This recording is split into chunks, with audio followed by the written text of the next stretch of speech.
Bismillahirrahmanirrahim. Alhamdulillahi Rabbil Alamin. Wassalatu wassalamu ala asyrafil anbiya'i wal mursalin. Nabiyina Muhammadin wa ala alihi wa sahbihi ajma'in. Assalamualaikum warahmatullahi wabarakatuh. So inshallah, Nawaqidul Islam, dito pa rin sa Dalilul Muslim, Dalilul Muslim. Sa Nawaqidul Islam, so meron nga itong 10. Pero dito sa libro, Siyam. Kasi doon pala sa number 3, pinaghiwalay na nila yung number 3 tsaka number 4. O pinagsama pala nila. Pinagsama nila yung number 3 tsaka number 4 sa ibang listahan. Number 3 na tinatalakay nga natin ngayon, at yung number 4, magkaugnay sila talaga actually. Pwede nga gawing isa na lang. Man lam yukaffiril musyrikina aw syakka fi kufrihim. Aw sahaha madhabahum kafar. Sino man ang hindi magturing sa mga musyrik bilang kafir o nagduda sa kanilang pagiging kafir o itinuring nila na tama o hindi nila itinuturing na mali ang kanilang mga gawain sa pagsamba at paniniwala, kafar ay tumatalikod sa pananampalataya. So malinaw na Naqidul Islam ito. Kasi nga, hindi pwede na magiging tama pare-parehong mga relihiyon. Kasi isa lang naman si Allah. Isa lang naman si Allah. Isa lang yung paraan ng pagsamba sa Kanya. Isa lang ang paniniwala sa Kanya. So hindi pwedeng simultaneously magiging tama yung 2, 3 o libo-libong mga relihiyon. Hindi pwede. Isa lang ang pwedeng maging tamang relihiyon. Ang relihiyon para kay Allah. At may kinalaman din dito, nabanggit nga rin dito sa number 3, doon sa page 31. Man i'taqada anna ghayra hajjin Nabi sallallahu alaihi wasallam akmalu min hajjihi. Sino man ang maniwala ng iba pang gabay, liban pa sa gabay ni Propeta Muhammad sallallahu alaihi wasallam, ay mas kompleto kaysa sa kanyang gabay. O anna hukma ghayrihi ahsanu min hukmihi. At sino mang maniwala na ang paghatol ng iba pa, liban sa paghatol ni Propeta Muhammad sallallahu alaihi wasallam, ay mas mainam. Kalladina yufaddiluna hukmat tawagit ala hukmihi. Katulad ng mga tao na mas pinapanigan nila ang hatol ng mga tawagit. Yung mga tawagit, syempre unang-una, sa kahulugan nito mga Diyos-Diyosan, pero pangalawa, mga pinuno na sumusuway kay Allah at nagpapatupad ng iba pang batas liban pa sa batas ni Allah. Ito yung pangalawang kahulugan ng tawagit. At sa konteksto nito, sa number 4 ng Nawaqidul Islam, sila yung mga nagpapatupad sa batas na taliwas sa Islam. Kasi nga hindi naman porke batas ng tao ay hindi na tutuparin ng Muslim. Hindi porke batas ng tao ay hindi natutuparin ng Muslim o hindi na niya susundin. Kung ang batas na ginawa ng tao ay hindi naman taliwas sa batas ni Allah, pwede nating sundin yun, walang problema. Halimbawa, traffic light, yung stoplight, titigil ka kapag pula, walang problema yun. Hindi yun kufur. Okay? Kasi ang layunin ng stoplight, ang mapangalagaan ng buhay ng tao na pinangangalagaan din sa Islam. So nga, ang kinalaman ng 3 tsaka 4, kumbaga yung isa, number 3, ginawa niyang tama, ang kufur, at number 4, ginawa niyang mali, ang sunnah. So, sila ay magkaugnay talaga. Ngayon, doon sa number 3, balikan natin yung tinatalakay natin nung nakaraan.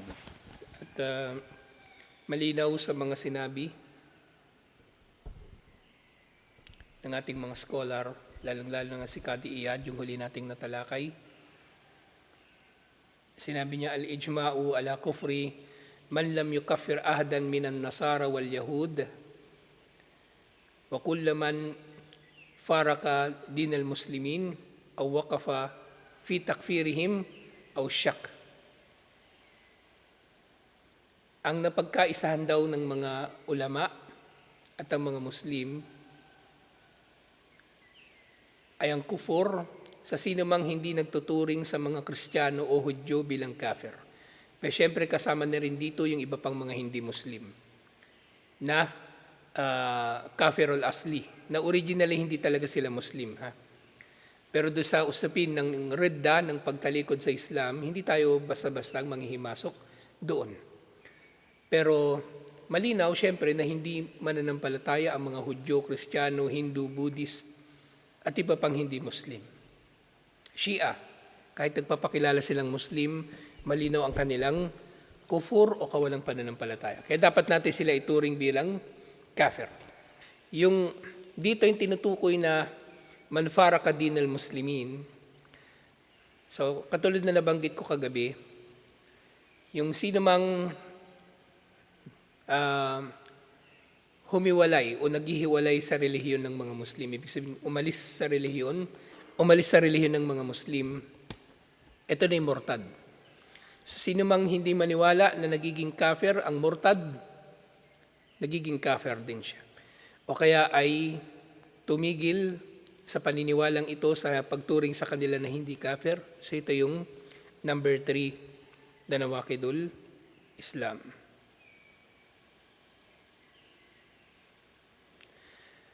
So balikan natin yung fatwa na sinasabi ko tungkol doon sa pagtawag sa mga Kristiyano bilang kapatiran. Okay? Kasi tinatalakay natin na dapat ituring natin sila bilang kafir. Pero siyempre, ito ay merong hangganan. So hindi porke itinuturing natin silang kafir ay pipinsalain na natin sila. At hindi porke itinuturing natin silang kafir ay dadayain na natin sila o hindi tayo magiging makatarungan sa kanila. Hindi ganun ang pagturing natin sa kanila bilang mga kafir. Tinuturing natin sila bilang kafir dahil hindi sila nananampalataya kay Allah. Pero sa iba pang mga pakikitungo, pwede tayo makitungo ng mabuti sa kanila. Katulad kung paanong mabuting nakitungo si Propeta Muhammad sallallahu alaihi wasallam sa mga hindi mananampalataya nung kanyang panahon. Kaya nga mahalaga na pinag-aaralan natin yung mga ahkam ayon sa sababul wurud nito. Sababul wurud, ibig sabihin, dahilan kung kailan ibinaba o pinahayag ang anumang ayah o hadith, kailan ito nangyari. Kasi doon magkakaroon ng practical na aplikasyon yung mga bagay na ito. Magkakaroon ng practical na aplikasyon ng mga bagay na ito. Kaya ngayon nabanggit ko nung nakaraan yung sinabi ni Omar bin Khattab radiyallahu anhu na malam ya'riful jahiliyah, la ya'riful Islam. Sino man daw ang hindi nakakakilala sa jahiliyah ay hindi tunay na nakakakilala sa Islam. Yung ibang tao, ginawa nila itong dalil, patunay daw na superior ang mga balik Islam sa mga born Muslim. Hindi yun ang kahulugan nun. Ang kahulugan nung sinabi ni Omar bin Khattab radiyallahu anhu na sino mang hindi nakakaunawa sa jahiliya ay hindi tunay na nakakaunawa sa Islam. Hindi ibig sabihin na superior yung dating nakapasok sa beer house, superior yung dating nambababae, o superior yung dating sumasamba sa rebulto kaysa doon sa pinanganak sa Islam. Hindi yun ang ibig sabihin nun. Ang ibig sabihin nun, superior ang nakakakilala ng mga ahkam, ng mga ayah o hadith na may kinalaman sa Muslim at may kinalaman sa hindi Muslim. Nang hindi niya yun mapagsasama-sama o paghahalo-halo. Okay? Katulad ng ginagawa ng Khawarij, yung mga ayah para sa kuffar, inilalapat na nila para sa mga Muslim. Yun ang ibig sabihin ng sinabi ni Omar bin Khattab radiyallahu anhu. Kaya nga, Dapat malinaw sa atin itong bagay na ito. Na unang-una, tuwing nang nababanggit natin na Nawaqidul Islam o mga sabab ng ridda, pagtalikod ng tao sa Islam na may tuturing siyang tumalikod sa Islam, pinapauna natin palagi. Pinag-aaralan natin ito hindi para maghusga. Pinag-aaralan natin ito hindi para maghatol. Pinag-aaralan natin ito para tayo mismo sa ating mga sarili ay makaiwas sa mga ganitong mga gawain na ginagawa ng tao na nagiging dahilan pala na siya ay nagiging kafir o hindi mananampalataya. So merong fatwa, yun nga ito, pag-aaralan natin ito inshallah. As Sheikh Al-Uthaymin pala yung kay Sheikh Al-Uthaymin pala itong fatwa. Rahimahullah. So yung title ng fatwa, Mukhalatatu Ghairil Muslimina Tamhu Giratakum Ad-Diniya. Ang pakikipaghalo ninyo, mukhalata, pakikipaghalo o pakikisalamuha sa mga hindi Muslim ay bumubura sa inyong gira sa relihiyon. Ang gira dito, pagseselos. Kumbaga, pride. So masyado raw na pakikitungo sa mga hindi Muslim ay bumubura sa ating pride o sa ating selos sa ating relihiyon. Kaya nga yung pakikitungo natin sa mga hindi Muslim, dapat alam na din natin yung hangganan. Hindi tayo lalampas sa hangganan na lalapastanganin natin ang karapatan nila. At hindi tayo lalampas sa hangganan na binibigay na natin sa kanila yung hindi naman nila karapatan. At kabilang sa mga hindi naman nila karapatan na ibinibigay ng Muslim sa kanila, halimbawa yung babatiin sila ng salam, yung mauna kang bumati ng salam, hindi sila karapat dapat doon. O kaya, ito, ang tawagin silang kapatiran. Tawagin silang kapatid. Kaya ito, maraming tanong na sinasagot itong fatwa na ito. At nabanggit natin nung nakaraan, so ito ay sumasagot din doon sa usapin ng fraternity. So napakalinaw. Ang tunay na kapatiran, isa lang, ang kapatiran sa pananampalataya. Ang kapatiran sa pananampalataya ay mas matatag, mas mabigat, mas matimbang kaysa sa kapatiran sa dugo. Kung meron kang kapatid na hindi naman Muslim at sabay silang nangailangan ng tulong, yung Muslim na hindi mo naman kaano-ano, mas una mong tutulungan ang Muslim, inshallah, kung hindi naman makakapinsala yung pagtulong mo sa kanya. Kung hindi naman makakapinsala doon sa kapatid mo talaga sa dugo. Kasi kung maaring naman talaga, mas nangangailangan yung kapatid mo, as in kapatid mo sa nanay, kapatid mo sa tatay, edi unahin mo siya tulungan, walang problema. Kasi may karapatan din naman siya sa'yo. May karapatan siya sa'yo bilang iyong kapatid. So yung tanong, ana muqimun fil urduni bimanzilin ma'damu sukkanihi minal ikwati al-masihiyin. So nakatira daw siya doon sa Urdun at nakatira siya doon sa isang lugar. Nang marami daw sa mga nakatira rito o ang karamihan sa nakatira rito ay kapatiran na Kristiyano. Tinatranslate ko lang yung sinabi niya. Ito mismo yung pagkakasabi niya.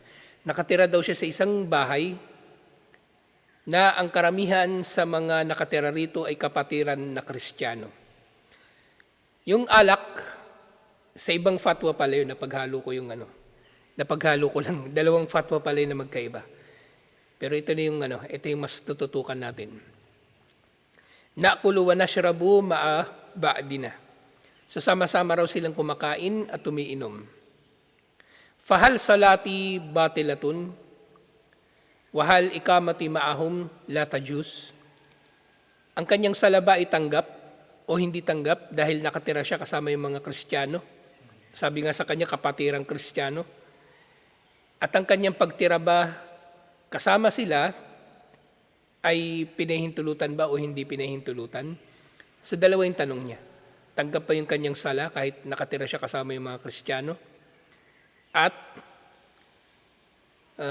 pwede ba siyang tumira kasama yung mga Kristiyano? So nag-aalala siya doon sa dalawang bagay na may kinalaman doon sa pagtira niya sa bahay na kasama niya yung mga Kristiyano. Sabi nga niya, kapatirang Kristiyano. Ikhwatul Masihiyin. So sumagot si Sheikh Al-Uthaymin rahimahullah. Sasabi niya dito, qabla al-ijabati ala su'alika, uwaddi an adhkura mulahadatan arju an takuna qad jarat ala lisanika bila qasdin wa hiya qawluka aishu ma'al ikhwatil masihiyin. Bago daw sagutin ni Sheikh Al-Uthaymin rahimahullah ang tanong, gusto raw niyang mabanggit ang isang napuna niya o napansin niya na gusto niya sana o napuna niya isang bagay na sana nagkamali lang yung tao na nagtanong sa pagkakasabi rito, na hindi niya sinasadya. Okay? Yung sinasabi ko, sa takfir at sa tabdi, yung pagturing sa sinaman bilang kafir at pagturing sa sinaman bilang mubtadi, may mga dawabit, may mga panuntunan. At pangunahin dito yung iltizam, yung pananatili rito, paninindigan dito, at paulit-ulit na paggawa rito. Okay? So yung tao, minsan lang nakagawa ng isang bagay, hindi niya inulit o nagawa niya kasi hindi niya alam, applicable sa kanya yung katwiran ng jahal o kawalan ng kaalaman na mali pala yun. Maaring hindi siya nagkakasala. Doon pala sa usapin ay hindi siya nagkakasala. At hindi siya mahatulan ng anumang hatol na may kinalaman doon, na takfir at tabdi. Pero kung ang hatol sa kanya ay hatol na may kinalaman sa mga krimen, hindi pwedeng hindi applicable doon yung kamangmangan. Kasi kung krimen na nalalabag ng tao yung karapatan ng kanyang kapwa-tao, hindi pwedeng pangatwiranan ninuman na hindi niya alam ang hukom. Hindi niya alam na bawal pala pumatay, hindi niya alam na bawal pala manggahasa, hindi niya alam na bawal palang magnakaw. Walang ganun. Kasi normal sa tao, alam niya yun na bawal yung mga yun. Nasa fitra ng tao. At sa lahat ng lipunan ni pinagbabawal yun. So imposibleng di niya alam yung bagay na yun. Ang tinutukoy dito, hatol o hukom na panrelihiyon. Maaring hindi applicable sa kanya. So dito nga, hindi nagiging kafir. Okay, lilinawin ko lang. Kasi number 3 na nakidul Islam, di ba? Number 3 na nakidul Islam, yung yung hindi tumuturing sa mga musyrikin bilang kafir o kaya nagdududa na kafir sila o hindi. O kaya ano ba yung pangatlo? Tinuturing nila na tama yung kanilang mga paniniwala at pagsamba. Nga sample natin, di ba? Halimbawa, minsan baka nagdadakwa tayo tapos sasabi ni Manong, welcome sa mga kapatirang Kristiyano sa barangay Bukaw, barangay ganito, ganyan. Tapos pagbabatuhin na natin si Manong, sabi na, kaper ka Manong, tinawag mo yung Kristiyano na kapatiran. So hindi ganun yun. Minsan lang nangyari, tapos sa hatulan na siya. Hindi ganun.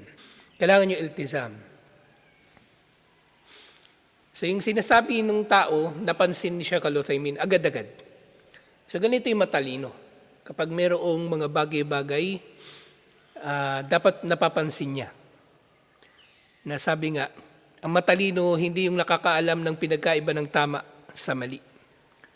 Ang matalino, yung nakikita niya kung ano yung maputi sa mas maputi.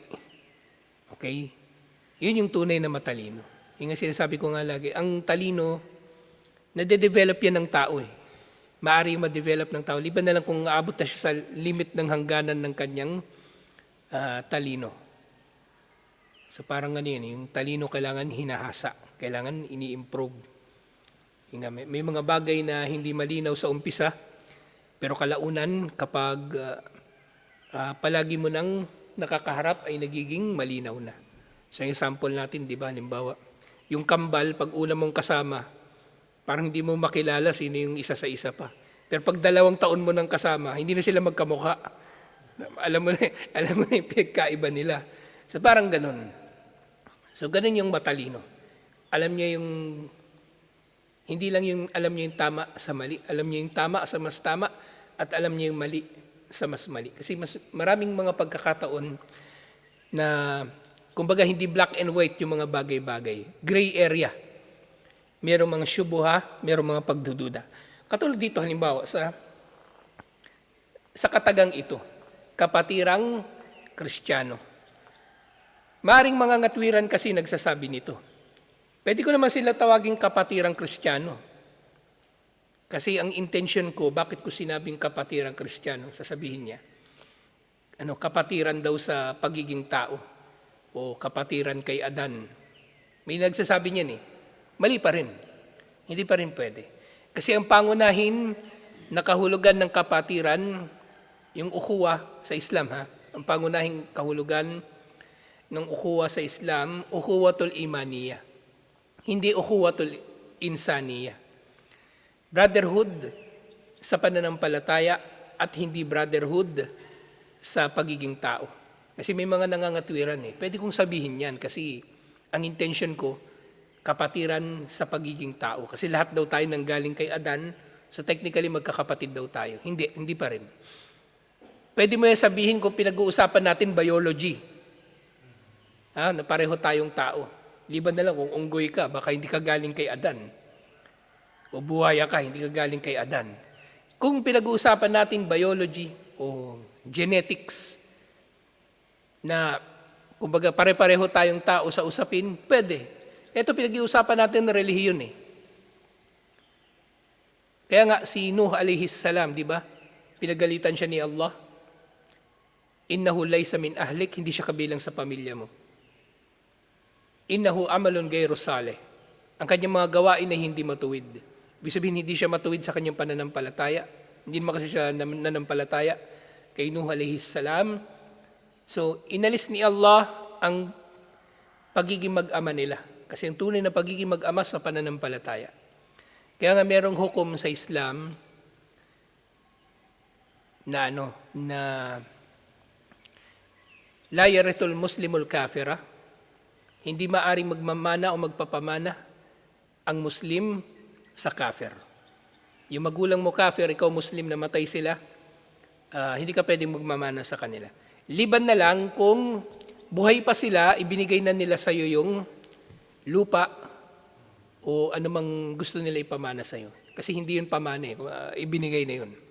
Parang dito kay Manong, yung nagsyahada lang naman sa kanila yung yung tatay niya, yung nanay niya, hindi ang alam ko, hindi nagsyahada yung nanay niya, di ba? Yung tatay niya lang. At ang lupa na ito sa nanay niya talaga. At ibinigay naman ito sa kanya nung hindi pa namamatay. Yung tatay niya na, sino ba naunang namatay? Basta hindi ko maalala, basta na ito sa kanya, buhay pa sila. So ganun, pwede yun. Pero kung mamamatay sila, tapos paghahati-hatian yung mana, tapos yung magulang hindi Muslim, hindi pwedeng kukuha siya ng mana. Okay? Gayun din yung kabaligtaran. Muslim yung magulang, hindi Muslim yung anak, hindi magmamana yung anak sa magulang na Muslim. Hindi magmamana yung anak na hindi Muslim sa magulang na Muslim. Ito yung mas matibay na pananaw dito. Kasi magkausap kami minsan ni Nasruddin na napag-usapan namin ito Meron pa raw isang opinion. Pero ito yung mas malinaw dahil doon sa dalil sa hadith. Ito yung mas malinaw. Inshallah. So, ang tunay na iiral dapat yung ukhuwatul imaniyah. Kaya nga yung mga fraternity, hindi yan tinatangkilik dapat ng mga Muslim. Kasi mga fraternity, peking kapatiran yan. Huwad na kapatiran. So, paano yan kung merong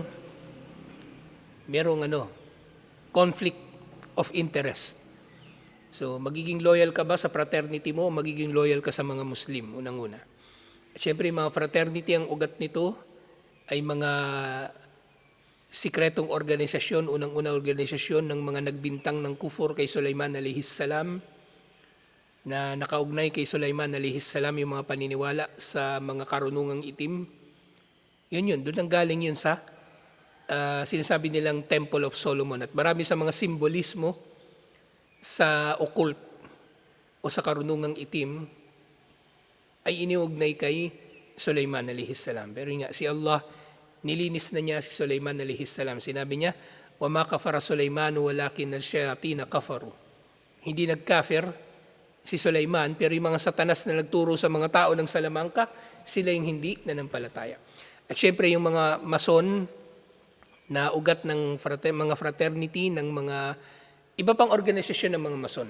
Halimbawa yung mga Eagles, yung mga Lions Club, mga organisasyon yun ng mga mason.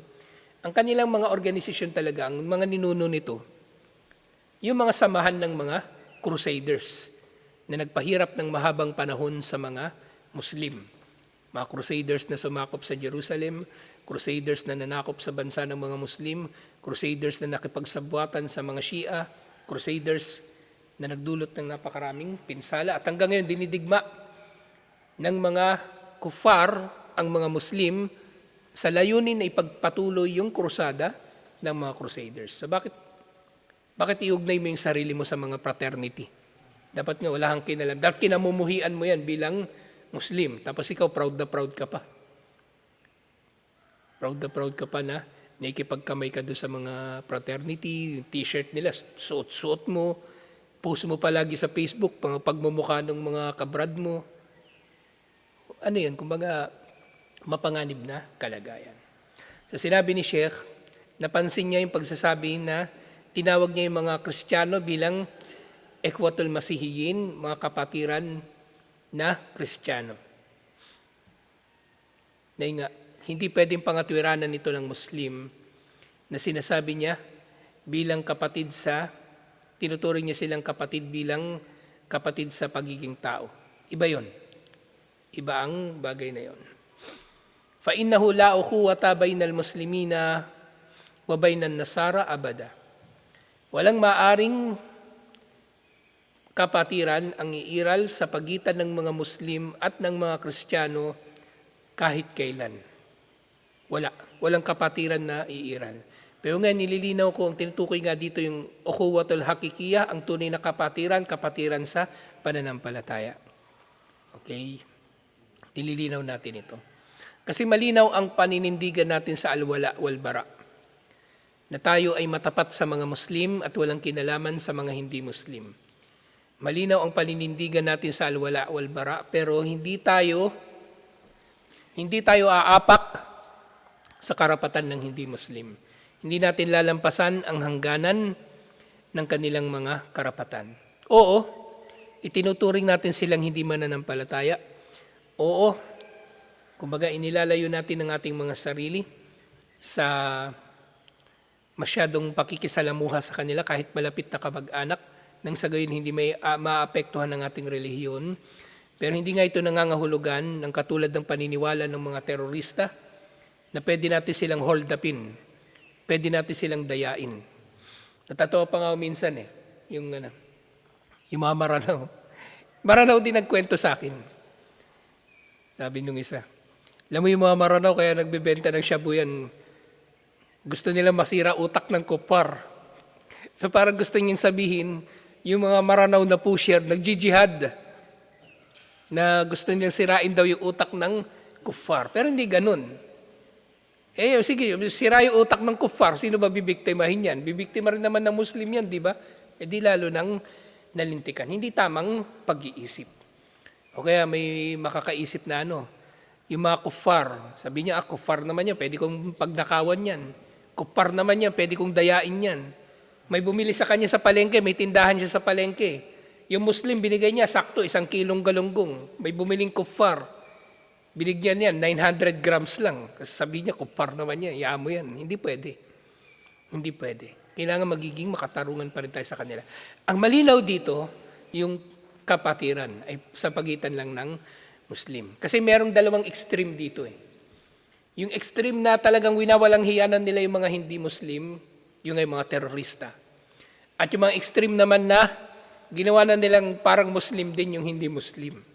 At ito na yung mga secular na Muslim. Ito na yung mga modern Muslim, yung mga moderate Muslim na tinatawag. Inilalagay natin ito sa tamang paniniwala.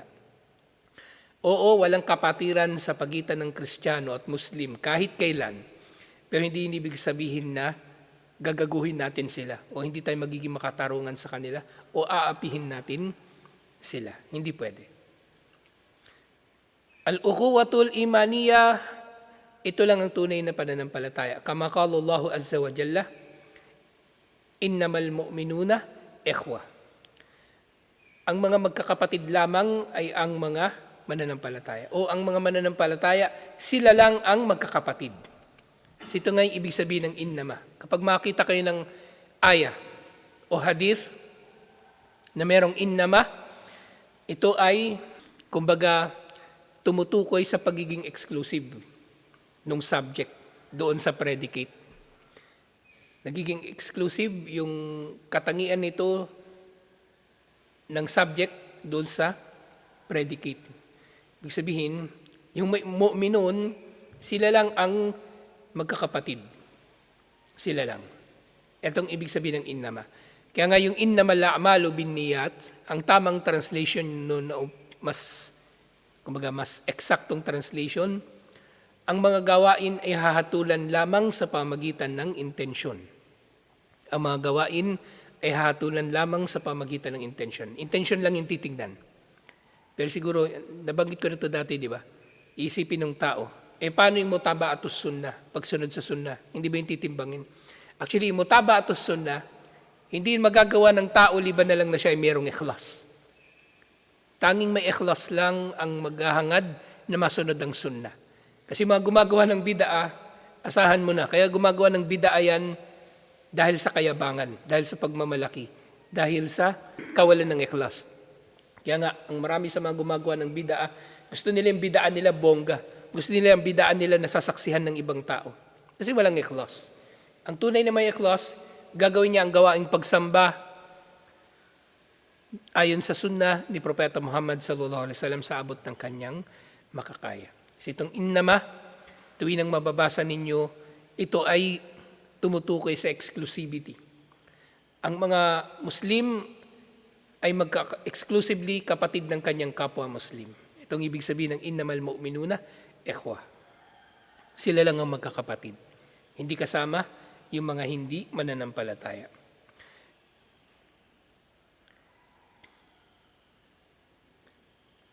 Wa idha kanat karabatun nasab tantafi bi ikhtilafid din fa kayfa tathbutul ukhuwa ma'a ikhtilafid din wa adamul qaraba.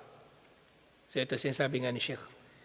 Kung ang pagiging magkapatid sa nasab o qarabatun nasab, pagiging magkalapit sa pagkakamag-anakan ay hindi nangangahulugan ng kapatiran, paano pa kung wala nga talaga kayong kinalaman sa isa't isa? Hindi naman talaga kayo magkamag-anak, hindi naman kayo magkapatid. So paano magkakaroon ng kapatiran? Ibig sabihin, kung yung kapatid mo sa nanay at tatay mo na hindi Muslim, hindi mo tunay na kapatid, kumbaga, sa pananampalataya, mas lalo naman yung hindi mo naman talaga kamag-anak. Yun ang ibig sabihin ni Sheikh rahimahullah. Qala Allah azza wa jalla an Nuh wa ibnuhu kama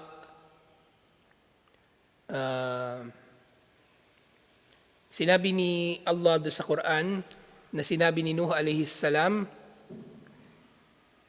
lamma qala Nuh alayhi salatu wassalam, nang sinabi ni Nuh alayhi salam, Rabbi inna ibni min ahli. Nung nalunod na yung anak niya, di ba? At napakasakit nito para kay Nuh alayhi salam kasi yung anak niya, nakita niya mismo sa kanyang dalawang mata na nalunod at tinangkapan niya ito na mailigtas. At sinabi ni Allah, tunay na ang aking anak ay kabilang sa aking pamilya. Ngayon nasabi ito ni Nuh alayhi salam, kumbaga, maaaring dulot na lang ng emosyon o hindi naman dahil sa gusto niyang suwayin si Allah, gusto niyang mainis sa kanya si Allah. Kaya nasabi niya, tunay ng aking anak ay kabilang sa aking pamilya. Wa inna wa'dakal haqqu wa anta ahkamul hakimin. Tunay na ang pangako mo ay totoo at ikaw ang pinakamakatarungan sa lahat ng makatarungan. So, bandang huli, kinikilala pa rin talaga ni Nuh alayhi salam na naging makatarungan si Allah sa paghatol niya na malunod ang kanyang anak. Pero sa kabila nito, pinagalitan pa rin siya ni Allah. Qala ya Nuhu innahu laysa min ahlik. O Nuh, tunay na siya ay hindi kabilang sa iyong pamilya. Pamilya sa pananampalataya. Innahu amalun ghayru salih. Ang kanyang mga gawain ay hindi matuwid. So dito, inalis na ni Allah yung pagiging pagiging mag-anak nila ng kanyang anak na kafir. So ganun din ang Muslim, inaalis niyang anumang pakikipagkapatiran sa sinuman liban pa sa mga Muslim. Alhamdulillah. So dito natin puputulin ito kasi mahaba pa itong fatwa. Ito nga na sinabi ko. Naging mahaba yung tugon ni Sheikh rahimahullah sa issue na ito kasi dapat ito maging malinaw. Lalong-lalo na sa panahon natin ngayon, sa lugar natin ngayon, nakatira tayo sa lugar ng mga hindi Muslim, so dapat meron tayong hangganan sa pakikitungo sa kanila. Si Ahmad, mga katrabaho niya hindi Muslim. Si Ismail, mga katrabaho niya hindi Muslim. Yung mga bata, kaklase nila, mga hindi Muslim. So dapat malinaw ito. Inshallah. So dito na lang. Assalamualaikum warahmatullahi wabarakatuh.